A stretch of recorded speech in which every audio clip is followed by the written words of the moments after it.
Hey Bookaholics, and welcome back to another video. Today I am bringing you a series review of The Mages in the Mundane series by Julianne Munich.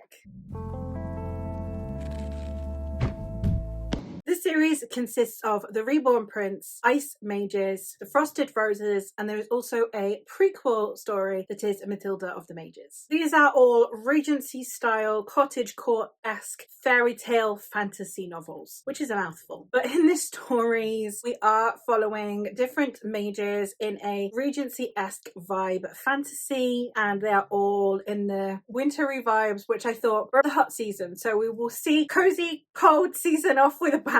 And this series is one that I did have a good time with. It's one that I don't think is necessarily going to like live rent free in my mind, but it definitely served its purpose. It definitely did what I wanted it to do. It was a fun time. It was a light time. I found that they were gentle stories. They were sweet stories, but at the same time, they had this level of fantasy epicness that I really wanted from this series. I don't normally read much romance, so me reading just a straight contemporary romance is very rare. So normally if I want a palette cleanser, fantasy romance is where I will lean. Within fantasy romance, I have definitely got different preferences. They will lean towards really cute, adorable romances through to like BDSM. This is definitely one that falls in the former category. It's definitely one that is there because it makes you want to hug the characters at the end of the day. Sometimes you want to slap them a bit, but at the end of it, you want to hug them. You want what's best for them. You want them to have happiness and goodness. And the vibes with the Regency setup of the story were just absolutely stunning. Love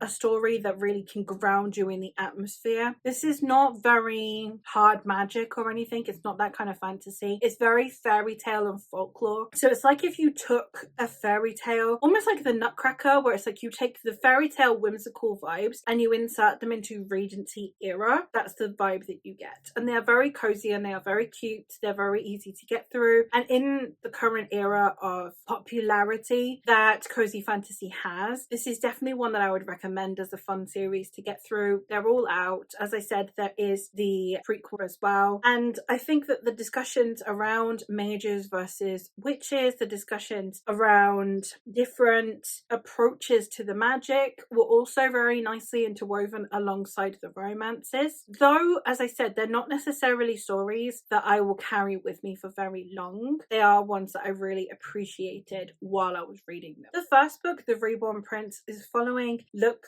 who was a prince and got turned into a pauper. He has all of these memories of gilded ballrooms and a very extravagant life, faces of people he can't remember because he can't remember anything from anything before the last couple of years. Therefore, he is having to learn the hard way some humility. And I like the message of this story because it wasn't contingent upon anything other than him learning to be a better person. I think that it was handled well. I think the magic behind it was handled really well. I think that though it's not the most innovative story, and it's really not, I think that it was done in a way that still was captivating and enjoyable and immersive. And as stories go, it was definitely one, it felt like a fairy tale for adults. It felt very much like you were reading a full-length novel that would still give you the same sensation you got when you were a child reading a fairy tale, and I really loved that. The sequels do follow on from there in a way that we're not necessarily following Luke as the protagonist. We are following Luke but from someone else's perspective, and therefore someone else's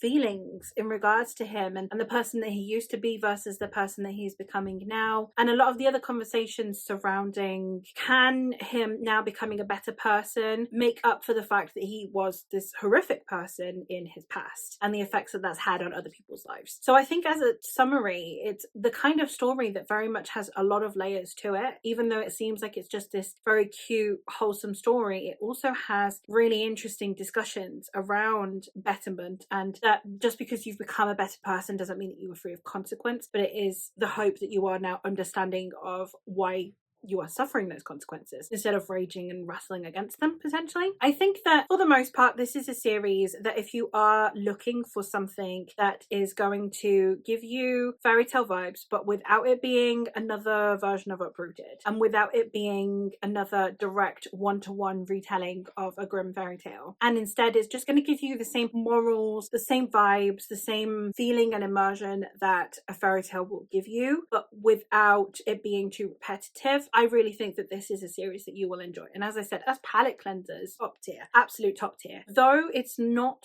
a new favorite, and though it's not one that I think is groundbreaking, it's one I'm really glad to have read. And if you're wanting to start thinking about the cooler season now that it's hot, if you're like me and you suffer with the heat and you're looking for the other end of the tunnel that is summer, if you either want to read it throughout the summer season to try and make you feel like it could be a bit colder, or save it for the winter season, this series is adorable, but not without any consequence, not without any discussions, and not without any themes, which I think sometimes the more adorable style fairy tale-esque stories do lack a little bit of depth, and this one is not that. But that is all for this review. So let me know if this is a series you have heard of or would consider picking up. Let me know what other series this sounds like it's akin to, because I'd love to know. That is all from me for today. So thank you ever so much for watching, and I'll hopefully catch you in another one soon.